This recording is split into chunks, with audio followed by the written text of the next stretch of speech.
Welcome to another episode of Talking College Football. I'm your host, JJ Kitchen. And before we get into it, guys, it was a big day yesterday.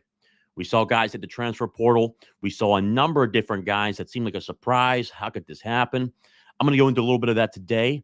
More importantly, why they went into the portal in terms of NIL, things of that nature. But more importantly, why it needed to happen and why the numbers are saying the transfer portal is actually a good thing for some of these players, especially as they look for playing time.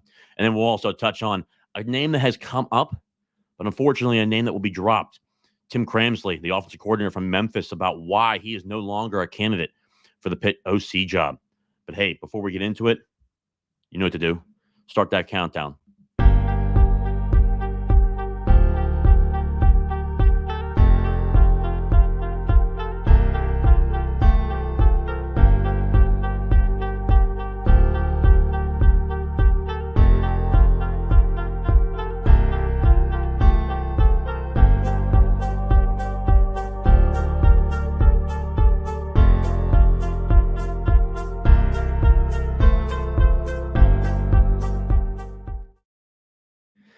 Again, welcome to another episode of Talking College Football with JJ Kitchen.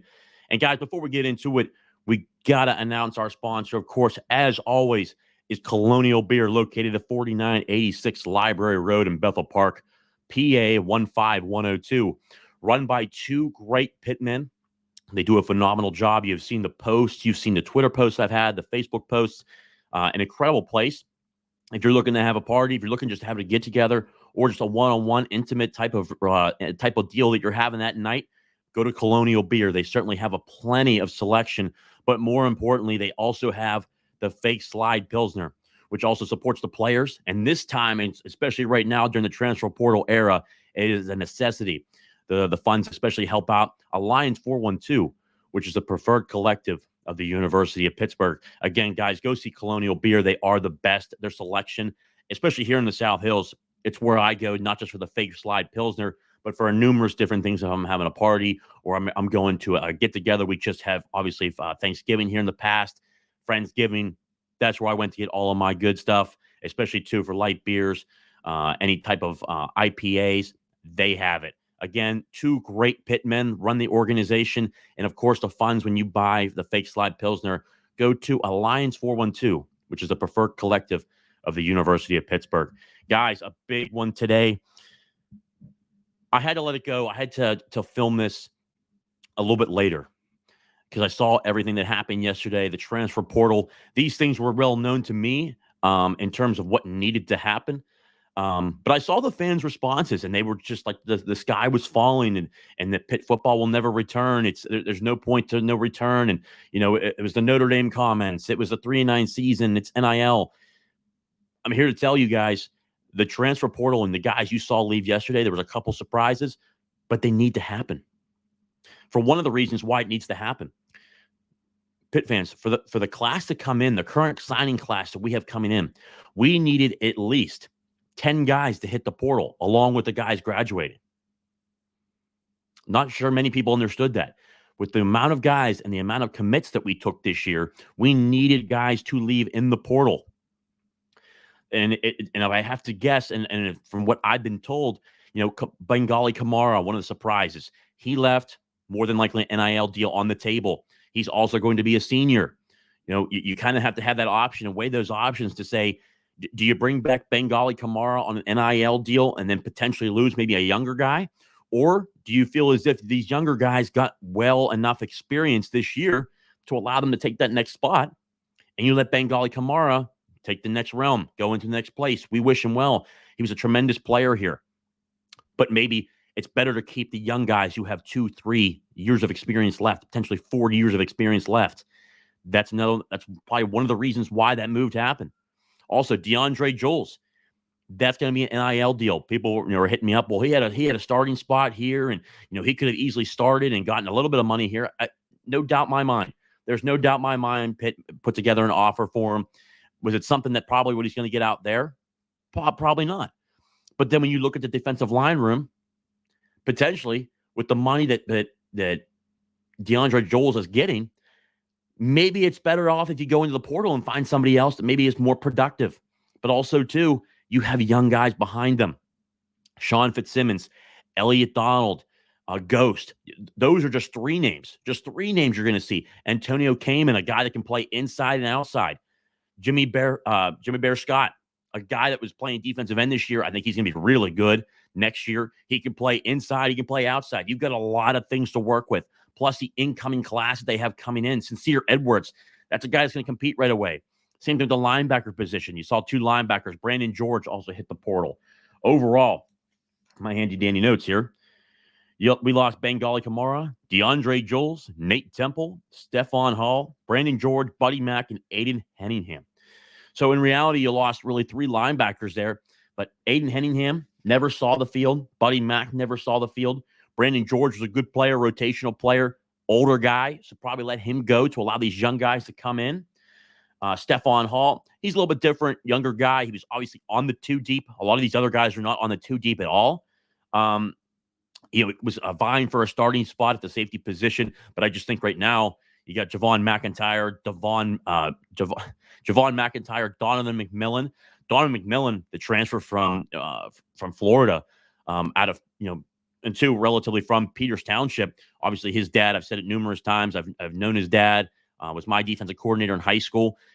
He's been a very good transfer, guys. I mean, he has played outstanding. So Javon McIntyre, Donovan McMillan. And then you also have guys back there like PJ O'Brien. And there's other guys that are coming in right now. And there's potentially the guys that are younger. Shadarian Harrison, he's back there as well, playing safety or corner. There's just numerous guys that you're looking at on this roster, and they're making their decisions saying, hey, what do these young guys look like? Do we potentially push them? Or do we push the older guys who we know we have more playing time and more time ahead with these younger guys? I think Pitt's making the right decision. You look at overall, guys, the transfer portal at this point and what you're seeing, it's not just Pitt. It's across the country. You are seeing, but the difference is between across the country and Pitt. Across the country, you're seeing guys that are leaving that are purebred starting quarterbacks, starters. I mean, numerous starters, not just a couple. What we're seeing here at Pitt, it's across the board. You're seeing it across the country, and it's based upon NIL. And it's at this point, it is now, in my opinion, it's now, and it's part of the National Football League. It's free agency. Guys can come and go as they leave. The only difference in the National Football League is if you sign a contract, you're there for 2, 3, maybe even 4 years. You can't go anywhere. This, you can transfer as many times as you want. And the NCAA, whether they agreed, you can transfer once or twice if you're a graduate transfer. If you transfer twice, is there a waiver that's granted? Some guys get a waiver granted because they're going to a bigger school. Or there's guys, look at in the NCAA in basketball, West Virginia. How many times have they been denied a waiver in the recent history here in the past couple of weeks? Overall, you're looking at what is potentially, even in college football, the real life of free agency, but even in a more larger aspect. Because this is a much different aspect in terms of free agency, where if you sign a guy in the National Football League, like I said, for 3 years, he's there for 3 years. You have to, I think fans don't understand, is that you need to recruit the kid out of high school. Then you need to recruit the kid all throughout his career on the actual team. And then on top of that, you're also recruiting the kids out of high school, but also the transfer portal. And for me personally, I'm a big believer in this. I truly believe Pitt should continue what they're doing in terms of being a program that's built off of high school football recruits. You build those relationships. The transfer portal, that's great. It's almost like, for me, like working out, like supplements. You are filling in the gaps of what you need. So if I'm eating 5 meals a day and I can't get that fifth meal in, I have a protein shake. That's a supplement. You're supplementing this roster with guys that maybe fit holes. I think high school recruits are still the way to go. That the transfer portal is going to be, again, to fill gaps. You're looking at, teams like Coach Prime. They won 1 game last year. They won 4 games this year. It's 3 more. They lost 5 in a row to end the year. How he handled the coaching staff was horrific. Sean Lewis then takes the head coaching job at San Diego State. How dumb does that look? Just look across the board right now. I think Pitt's blueprint in terms of being able to recruit the high school recruits, develop that relationship in the culture, because your culture is truly what is the matters most. We saw an article recently. I don't know if you guys saw it, but I'll go over a little bit here. Jimbo Fisher, when he was recruiting players to Texas A&M University, He didn't care about character. He didn't care about what position they played. He cared about what the stars said. 5 stars. I went the number 1 recruiting class every year. Multiple years they had losing records. Multiple years they had maybe 5, 6, 7 wins. That was it. That's ridiculous. And it was all NIL money. I truly do believe it's still about relationships. It's about culture, family culture. That's why I love what Pitt does in terms of, the we not me mantra. What does that truly mean? Being a Pitt man, it's not something you throw on a wall. It's not something that you say or it just runs around the table. It truly means something. This program's not for everybody. How you're going to be coached is not for everybody. That's why it was so funny to see someone, report out Charlie Partridge is going to potentially go to Florida. And all the Florida fans, we're going to get Charlie Partridge. Charlie Partridge ain't going anywhere. He's a diehard Pitt guy. He's in it for his players. That is built off a culture. And Charlie Partridge is one of those guys that have helped create that culture, along with Pat Narduzzi, along with Archie Collins, Corey Sanders, Ryan Manilak, all these guys. They're all a part of it. And I think that more people need to understand is when you look at these transfers, there's nobody on that list that's irreplaceable. That's number 1. But number 2, they needed to leave to create space. And I think what people are going to understand is when you go 3-9, maybe you need to trim the fat a little bit. Maybe you need to go out there and let these younger guys start to play. The class coming in, Cam Lindsey, 4-star linebacker out of Aliquippa. He's going to be a guy that is going to be able to play early. But then Jordan Bass, he's going to be a guy that's going to play a lot. Solomon DeShields, he's going to be a guy that plays a lot. Braylon Lovelace, a guy that stepped up this year, he's going to play a lot. Kyle Lewis, he's going to be able to play a lot. You still have plenty of guys back there. You have plenty of talent on this football team. Do I expect here within, I would say in a couple days, potentially Monday, that we see more transfers? Heck yeah, they need more to go. As I said, overall, between the class incoming now, the signing class that we have now, including Pitt wanting to go into the portal to supplement certain guys that leave, but also certain gaps that are, I would say, deficiencies on this roster. They need 17 guys to hit the portal, at least. 10 guys to fulfill the duty of bringing in the current class they're bringing in, but also 7 more so they can go into the portal and pick up 7, potentially even more than 17. Because when you look at this right now, go look at the guys that have just left right now. 3 guys. 3 guys were on the 2 deep. The rest of these guys, you're trimming the. Unfortunately, I'm not trying to be disrespectful to the players that are there. Grateful that they were here, but you're trimming the fat. 3-9 should never occur. Now, if Nate Yarnell plays the whole year, I would probably say Pitt gets 6 or 7 wins. I would say so. But what I think people need to understand is they need to trim the fat. There are guys that have been here for 3 or 4 years that have never cracked the 2 deep. They need to go. You need to go into the portal to find different guys. I've had people reach out to me, whether it's players already in the portal. Hey, this coach talked to me. I'm very interested in Pitt. I like the NIL that they're offering. They're a high option for me. The same thing goes with the offensive coordinator position. They're looking at the roster completely and saying, okay, hey, this is actually a really good roster. And if I can come in there and they're allowing me to help out and pick the guys that I want on the staff, along with picking, hey, do I like the quarterbacks that are there? Do I like the wide receivers that are there, the running backs, the offensive linemen? Where do I see deficiencies? Can we add a guy here? Can we add a guy there? That kind of stuff goes all into play. So when I saw fans overall becoming upset, the sky's falling. The sky's falling. It's, there's guys transferring. We needed guys to transfer. I'm sorry to tell you. We needed them to transfer. They had to. And I'm saying in my personal numbers, what I think Pitt needs is at least 17. 10 guys for the current class to come in, 7 guys, so they want to add at least 7 to the portal. It has to happen. 3-9 was never good enough. 3-9 should never be good enough. And that's why I love what Heather Lyke has done, saying that it's not good enough. Pat Narduzzi has said it's not good enough. All these coaches agree it's not good enough. But they're going to sign this class on December 20th, and then you're going to see more coaching moves. I would say if the number's 2 or 2.5, I'm saying more. I think one guy in the offensive staff gets hired away, probably for the best of the program. I think it's better because there's an opportunity for that offensive coordinator to come in and make more hires. I think this offensive staff is going to get a lot of a shakeup, whether it's retirement, guys getting fired, and then maybe I know one guy leaving for another job. I think it's good. You need to refresh. You need to just get back to the ground and get back to the basics. Again, if Nate Yarnell starts, I'd probably see him at 6-6 or 7-5. But we didn't go 6-6 or 7-5. 3-9. 3-9 has consequences. Guys lose jobs. That's why they make the big money. It is what it is. It's never good to call for people's job. It's never good to do that. They have families. They have people that are here that want to live here. But it's part of the business. It's not personal. It's just business. And that's where we are in college athletics.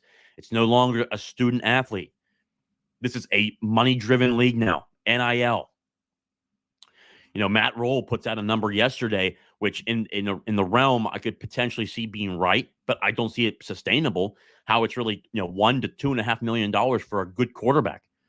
You see Notre Dame tampering with Duke. They tampered with Sam Hartman last year. They tampered with Duke this year. I'm telling you, it's not in there yet. Riley Leonard's going to Notre Dame. It's a guaranteed fact, 100%. People are saying, well, there's potentially Auburn can reach out. I don't give a hell about what Auburn's doing. He's going to Notre Dame, 110%. Already know it. Book it. Put a bet on it. You're welcome. He's going to Notre Dame. They're putting big money out there. And look at that program. They went and got Sam Hartman this past year. They still lost 3 games. And now they're going to go get another quarterback because the recruiting's been horrific. People talking about, maybe Kenny Minchie will decide, hey, you know what? Maybe I don't want to be there anymore. I'm going to go to Pitt. I don't want Kenny Minchie now either. The things that I've heard out of camp at Notre Dame from people that I know on the recruiting staff and actually on the football staff, he's not good. He blew up at the end of the year with the Elite 11. That might have saved Pitt a little bit. That's how recruiting goes. But I think what people need to understand is this. The transfer portal, what you're seeing now, is that there's guys leaving because they have to leave. They have to leave. They're trimming the fat. And they're making business decisions. Do I want a guy here for one more year and then let a young guy go? Or do I want to let the older guy go and let the young guy stay? Those young guys have to perform. But if a coach is saying, man, that's who I want to stay here and play, there's a lot of talent on this roster. A lot of talent. It should have never been 3-9, like I said before. 0. It should have never happened. Frank Zignetti's a part of that. I think some of the offensive coaching is on part of that. The end of the year, the tackling on defense was horrendous. I just think that they were just exhausted. It just reached that point and boiling over. But you got to find guys, especially too, as they're younger, they're learning. They're learning, but you got to get them on pace. Sometimes you need a good, quick kick in the ass sometimes. The 3-9 is that. But you're going to see more guys who are not on this too deep leave. You may see a couple starters leave. I potentially, I don't see any of the big offensive linemen leaving. I don't see any of the, I think personally, if it's up to me right now, people have asked me about, Gavin Bartholomew and Rodney Hammond. I expect Rodney Hammond to be back. If he's not back, I think he goes to the National Football League. This is my opinion. With Gavin Bartholomew, I still say it's 50-50. I think they're still working on a deal. I hope he stays. I know he wants to stay. I know that from anybody you talk to, he wants to be here at Pitt. But when you have multiple teams out there that are trying to talk to him, whether from the SEC or another ACC team, it's tampering. It's horrible. It's ridiculous. But we'll see what happens. But then it leads me into my next topic, which is Alliance 412. Whether people want to acknowledge this or not, we have to support Alliance 412. And for me, I'm bumping mine up here in the beginning of November, in the beginning of December, to the $40 a month. But right now I'm at the $19.75. I think it's crucial that if you are a season ticket holder, that you subscribe for $20 a month. And I know everybody's financial situation is different, but I look at myself. I'm not loaded. I got people to take care of. $20 a month. I mean, do the, when you do the math, pull up my handy dandy calculator here, if I can pull it up.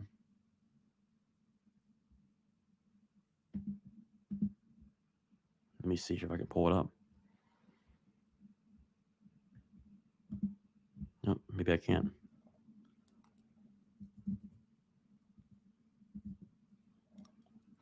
Oh, here we go. It was hiding from me.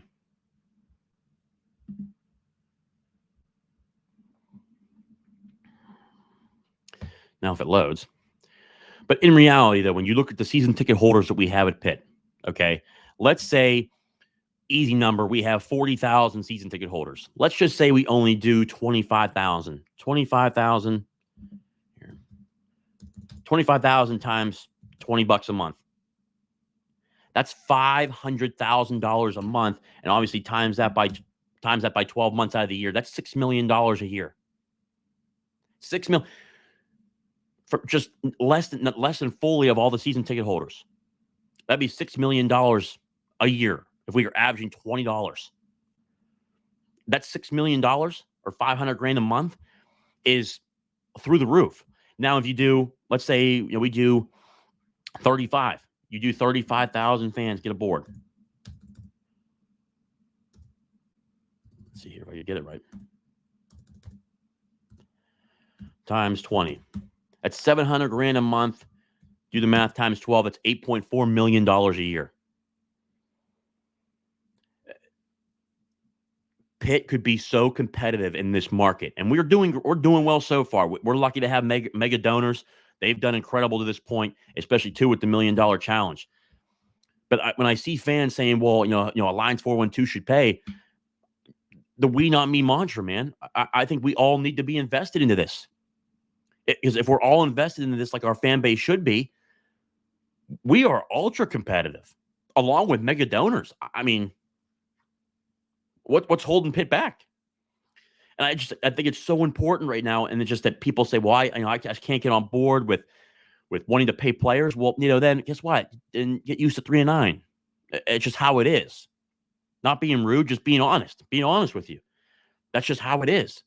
That's how these players see it. I've talked to numerous of these players. Sometimes the best option is for you to stay where you are. The grass is not always greener. It's not always greener. If anything, it's worse. Some of these guys, I think potentially Joel's a guy that's going to take some money from another school and go be second or third on the depth chart when you could have been a starter here and made some money. And they're all getting paid regardless. All the 85 scholarship guys, whether you're on the 2 deep or not, are getting paid. You were making money here regardless. That's just, to me, that is just such a foolish move. It's foolish. I don't understand it. But then when you have people chirping your ear, your family, outside sources, outside people, things happen. But it's so crucial in terms of what NIL is, and I'll be doing a full show on it to answer questions live and to hear from you guys, because I love our conversations. I love the Sunday conversation with Hitch, which has been incredible, has blown up. But the importance of it and why it's important to go through that. But when you look at the team right now, I would expect some offensive players, especially offensive linemen that have not been on the 2 deep, to hit the portal. Potentially, maybe even one starter, potentially. But I'm telling you right now, we've had 7 guys at the portal. I'm expecting at least 10 more because we need 10 more. And those meetings have happened Monday, Tuesday, Wednesday, and Thursday. Which also brings me into a meeting. But before I get into the meeting, again, guys, our sponsor for this show, and I love them dearly, Colonial Beer, located at 4986 Library Road in Bethel Park, 15102, where you can get the fake slide Pilsner, which helps support Alliance 412, which Alliance 412 is the preferred collective of the University of Pittsburgh. But also, too, not just a fake slide, but also the ultra mega amount of options that they have in here. Whether you bring your girlfriend, your wife, your husband, your son, doesn't matter. There's plenty of different options, light beers, IPAs, you name it. It's all there. But more importantly, it's run by 2 great Pitt men. And I think that's the number one thing. We, not me. We're all in this together. Let's support our Pitt brothers in this venture. But more importantly, the great job they've done at the establishment. I've been so happy to hear from you guys that have gone in there and said how great the staff is. You love this selection. You love getting the fake slide Pilsner. We're finally able to get it outside of Southern Tier. Guys, please go support Colonial Beer at 4986 Library Road in Bethel Park, where it helps promote Alliance 412, which is the preferred collective of the University of Pittsburgh. But guys, it gets into the meeting. One name that's been brought up about the offensive coordinator position is Tim Cramsley. Tim is actually a really good offensive coordinator at Memphis. As I told you guys, I put out names to watch. Some of those names, if you saw, have gone off the rails because they've taken a head coaching job. Mike Shanahan, I think being too close to Frank Cignetti and his offense was never going to really be an option, but I put him on there because it was a name that was really thrown around. And people that I talked to were probably going to have a conversation. But Kirk Cignetti, I would think, is going to go to Indiana. He'll follow him to Indiana, be the OC there. I think their offense will work really well in the Big Ten. But Tim Cramsley, offensive coordinator, he was an offensive coordinator at Marshall, ran high offenses there. He's had a great success at Memphis. He has interviewed. They have spoken. Guys, I don't expect it to happen. And I think it has a lot to do with family. I know he was interested. I think that the family situation, whether it's, his parents or anything like that, that's behind, it's in Memphis. I think there's obviously kids involved. I just think that it's not going to work out. And I know that Tim was actually really very interested in the position. But unfortunately, family is over everything. Family is over your job, as you guys might know in your careers. Family takes high portion over anything. Family and then everything else underneath it. So Tim Cramsley, while I think would have been a tremendous hire here at Pitt, is not going to get the position. But I do know that Pat Narduzzi, which is very rare, and I think that just tells you he's learning, has spoken to at least 7 other different candidates. I've got sources within people that I've talked to that one of them it was at the University of Georgia. One guy that I believe that it's there is Brian McClendon, a guy that's been on that list. He was an offensive coordinator at South Carolina. Did okay there, did a good job, but depending upon what the talent they had there. But he's known as a hell of a recruiter in terms of what he's done at Oregon. He's been at Georgia now twice. When Mark Richt left, he became the interim head coach. When he was there, they trusted him with being the interim head coach for the bowl game. They won that bowl game. He has been known as an elite recruiter, paid big money. I mean, he's making like $800,000, almost $900,000 at Georgia right now as the wide receiver coach and the passing game coordinator. He's there. But there's also other names out there. There's what? So that's 2 names out of 7. So there's still 5 other names out there. I'm working to find out who those people are. I have a inkling of who that could be from people I've heard from, but I like to hear from 2 or 3 different people about the same thing before I tell you guys. My biggest thing is, though, there are a number of different guys that he's talked to. I think the Tim Cramsley thing, if he would have said yes and his family would have said yes, that would have been concluded by Friday, in my personal opinion. But we're not there yet. We're not there yet. It's just unfortunately going to fall through because of family reasons. But hey, I think at this point right now, there's plenty of different options out there. And I think there's 5 other guys that are out there, including Brian McClendon from Georgia. There's going to be some other guys that are out there. I just think overall this is going to be a really good group of guys. And I think if you're already, the first name you're already listening to is Tim Cramsley, it tells you one thing. Pat Narduzzi's going for a guy that can score points. That should be a major light bulb for Pitt fans right now. You're going for a guy that likes to score points. You're going away from the old, the Bill Walsh offense. Clearly, Pat is interviewing guys that have specifically one thing. They score points. They are scoring points at will. In Memphis, for instance, he was scoring 35-plus points a game. At Marshall, was scoring 40-plus points a game. That's clearly the candidate pool he's looking at. And there's plenty of guys. I mean, there was over 100 applicants. It was absolutely wild. I mean, there's a lot of guys in this. There are plenty of names still on the board. There are plenty of names that are outside the box that were not mentioned on my list that he's talked to.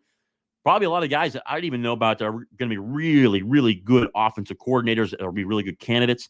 But there are more guys coming, and there's more guys. I would say in terms of what the decision could look like, I wouldn't be shocked if we see a hire before next Wednesday, in my opinion, for how fast this is moving. 7 guys already talked to, and the amount of time that he's fired Frank Cignetti, this tells you it was kind of premeditated. He already knew who he was going to talk to. There's guys that are out there. He's reached out to numerous guys. I'm going to try to find out more of those names, and I'll be able to bring them to you when I confirm them with multiple sources. Guys, of course, the transfer portal, people need to leave for guys to come in. It's not the end of the world. There's a multitude of talent on this football team. Talked to enough guys in this team. They're going to be fine. They're going to be fine. As Marquez Williams once told me recently, it's Pitt. We're going to be fine. These guys know what's up. It's that simple. Guys, I hope you like the show. Again, please subscribe to the channel down below. Please subscribe, like, and share. My goal is to get to 1,000 subscribers. We're getting there. And the show is blowing up because of you. The show is nothing because of you. So I appreciate everything that you guys have done to support the show. I appreciate you guys trusting me with information to give to you guys. But more importantly, I love our live sessions between the Sunday conversation, and I'll be having a live stream to go over questions about NIL, what maybe some people's hesitancies are, what the questions they might have, what they don't understand about it. And I got some DMs about it that they actually would like that. So it's going to be good. So we'll be having multiple live sessions in terms of a live stream. That'll be fun to do. But for guaranteed, the Sunday conversation will not go away. We'll be having a Sunday conversation throughout the off season, throughout the portal season, everything. So again, I thank you guys so much. Please like, subscribe. If you subscribe, you'll get notifications when I go live. So if you miss it on Twitter or on Facebook, you'll know immediately when I go live or when I drop a video as well. So guys, again, thank you guys so much for what you guys do in supporting the channel and being great Pitt fans. Again, support the players, support Alliance 412, the preferred collective of the University of Pittsburgh. Go see Colonial Beer in Bethel Park for your next party or your daily gathering. Do what you want to do. Have fun. But more importantly, now and forever, hail to Pitt. I'll see you guys.